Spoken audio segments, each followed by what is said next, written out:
Health news మీకోసం.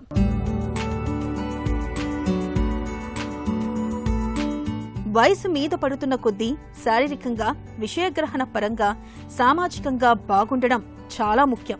అప్పుడే వృద్ధాప్య ప్రక్రియ సజావుగా సాగుతున్నట్టు లెక్క. అయితే దీని విషయంలో రోగనిరోధక శక్తి దృఢంగా ఉండాలనే మరో కీలక అంశాన్ని శాస్త్రవేత్తలు ఇటీవల గుర్తించారు.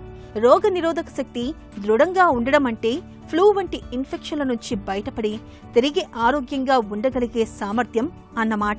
ఇది లోపించడం ఆరంభమైన వారితో పోలిస్తే మంచి సామర్థ్యం గలవారు 15 సంవత్సరాలు ఎక్కువగా జీవిస్తున్నట్లు University of Texas Health Science సెంటర్కు చెందిన తాజా అధ్యయనం సూచిస్తుంది. ముఖ్యంగా మధ్య వయసులో రోగనిరోధక సామర్థ్యం బాగుండడం అనేది ఎక్కువ ప్రభావం చూపుతున్నట్లు తేలింది. సుమారు 70 ఏళ్ల వయసులో దాదాపు చాలా మందికి రోగనిరోధక శక్తి తగ్గుముఖం పడుతుంది. మామూలుగా అందరూ ఒకే వేగంతో వృద్ధాప్యంలోకి అడుగు పెడుతూ ఉంటారు. కానీ ఎదురయ్యే జబ్బులు, సమస్యలే భిన్నంగా ఉంటాయి.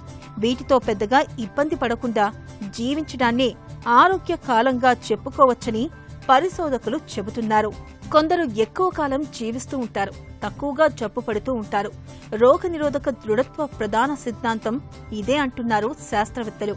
ఎక్కువ కాలం అలాగే ఆరోగ్యంగా జీవించడానికి మధ్య వయసులో రోగనిరోధక శక్తిని దృఢంగా, బలంగా ఉంచుకోవడం చాలా కీలకమని పరిశోధకులు సూచిస్తున్నారు. రోగనిరోధక వ్యవస్థ నియంత్రణకు తోడ్పడే ఒక ప్రత్యేకమైన ప్రోటీన్ను గతంలో గుర్తించారు.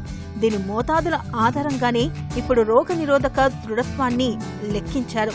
దీని ప్రకారం 40 ఏళ్ల వయసులో రోగనిరోధక శక్తి బలంగా లేని వారితో పోలిస్తే బలంగా ఉన్నవారు ముందు 15 సంవత్సరాల కాలం ఎక్కువ ఆరోగ్యంతో జీవిస్తున్నట్లు తేలింది. వీరికి అకాల మరణ ముప్పు కూడా అంతే తక్కువగా ఉండడం గమనార్హం.